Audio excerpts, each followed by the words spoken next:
नमस्कार मित्रों। चाइनीज सभ्यता में 7000 बीसीई में यानी कि 9024 साल पहले चावल, बाजरा, अंगूर और शहद से शराब को बनाया जाता था। फिर शराब को पीने के बाद आपको तो ये बात पता ही होगा कि इंसान को कितना ज्यादा अच्छा लगता है। असल में ये हमारे खुशी के हार्मोन यानी कि एनएसी में डोपामीन को बहुत ही ज्यादा बढ़ा देता है, पर हमारा खुद से ही नियंत्रण जो है वह खो जाता है। मदिरा का सेवन करने के कारण इसके परिणाम जो थे हमें उस समय के परिवार, समुदाय और समाज में बहुत ही स्पष्ट रूप से दिखाई दे रहे थे। साथ ही में ये परिणाम जो थे वे बहुत ही ज्यादा तेजी से बढ़ते भी जा रहे थे, जैसे कि हिंसा का बढ़ना, चोटें, दुर्घटनाएं, बाल दुर्व्यवहार और अपने ही जीवन साथी के साथ हिंसक रूप से व्यवहार करना। ये सभी चीजें जो थे वे मदिरा पान के साथ उस समय जुड़े हुए थे।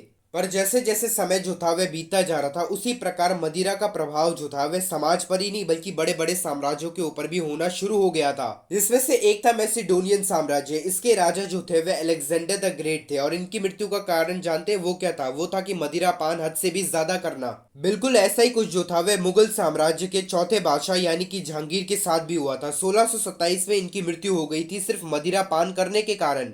उस समय मदिरा का इतना ज्यादा प्रयोग असल में मनुष्यों को आनंद दिलाने के लिए पोषण, दवा, अनुष्ठान, परीक्षामिक और अंतिम संस्कार के समय किया जाता था, क्योंकि पौराणिक सभ्यताओं के लोगों का यह मानना था कि मृत्यु के बाद के जीवन के लिए यह मदिरा जो है वह इन सभी के काम आएगा। इसी कारण शरीर को दफनाते समय उन्हीं के साथ ही मदिरा को भी दफना दिया जाता था। पर अब हम सभी लोग जो है वह आज के समय में भी वापस आ जाते हैं। क्या आखिर ऐसा क्या कारण है कि 700 करोड़ की जनसंख्या में से 230 करोड़ लोग जो है वह आज के समय में भी मदिरा पान कर रहे हैं? इनमें से 40 करोड़ लोग, जो कि इस पूरे विश्व की 7% जनसंख्या है, 15 साल की आयु के हैं या तो 15 साल से ज्यादा बड़े हैं। ये सभी लोग जो है वे मदिरा पान करते हैं। इस 40 करोड़ में से 3.7% यानी कि 20 करोड़ 9 लाख लोग जो है वे इस विश्व की युवा जनसंख्या है, जो कि ज्यादातर मदिरा पान जो है वे करते ही रहते हैं। और एक मॉडल के प्रस्ताव के मुताबिक सभी के सभी नकारात्मक भावनाएं जैसे कि चिंता या फिर अवसाद, मदिरा पान करने के बाद मनुष्य यही उम्मीद करता है कि यह सभी भावनाएं जो है उससे दूर हो जाएं तथा जीवन की समस्याओं का सामना करने के बजाय उन्हें टालने की शैली में जाना। ये सभी चीजें तनाव से निपटने के लिए मदिरा पीने की व्यक्ति की प्रेरणा को और भी ज्यादा बढ़ा देते हैं। जैसा कि आप सभी ने देखा होगा कि बचपन से ही ज्यादातर मनुष्यों के ऊपर तनाव जो है वह आना शुरू हो जाता है, स्कूल से लेकर बुढ़ापे तक।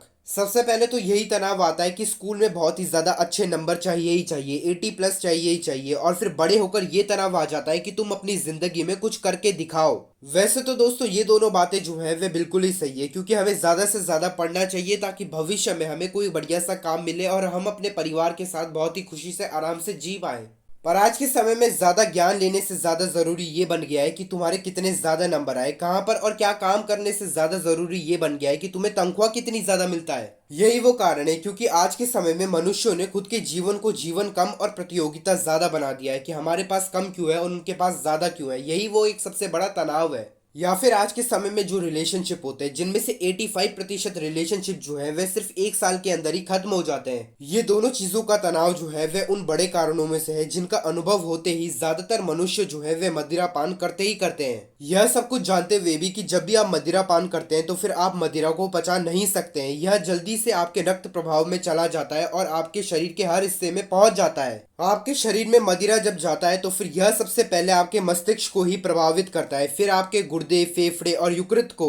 आपके शरीर पर मदिरा का प्रभाव जो है आपके उम्र, लिंग, वजन और शराब के प्रकार पर निर्भर करता है कि यह किस तरह से आपके ऊपर प्रहार करेगा। जैसे कि मदिरा पान करने के बाद आपके शरीर में पैनक्रियाटिक कैंसर और प्रोस्टेट कैंसर का खतरा जो है वह और भी ज्यादा बढ़ जाता है। साथ ही में सभी के सभी मदिरा पान करने वाली चीजें, लाल और सफेद वाइन, बियर, लिक्वर, ये सभी चीजें जो है वे कैंसर के साथ जुड़े हुए हैं। इतने ज्यादा मनुष्यों के शरीर को हानि पहुंचाने वाले पदार्थ मदिरा और सिगरेट्स, ये दोनों ऐसी चीजें जिन्हें सरकार जो है वह कभी भी इतनी आसानी से बैन नहीं कर सकते हैं, क्योंकि चाहे ये दोनों चीजें जो है वह हम मनुष्यों के लिए कितने ही ज्यादा हानिकारक क्यों ना हो, इन्हें बेचकर जो रेवेन्यू आता है वो बहुत ही ज्यादा बड़ा होता है और इनके ऊपर टैक्स जो है वह उससे भी ज्यादा लगता है, जिससे इन दोनों चीजों को बेचकर इसका पैसा और इसके ऊपर लगाया गया टैक्स जो है वह सीधे सरकारी खजाने के अंदर जाता है, जिसका परिणाम ये आता है कि ये हमारे देश को चलाने में बहुत ज्यादा सहायता करता है। पर फिर भी अपने स्वार्थ को ना देखते हुए और अपने देश के लोगों की चिंता करते हुए आज के समय में भी इस पूरे विश्व में 14 ऐसे देश हैं जहां पर मदिरा जो है वह पूर्ण रूप से बैन है।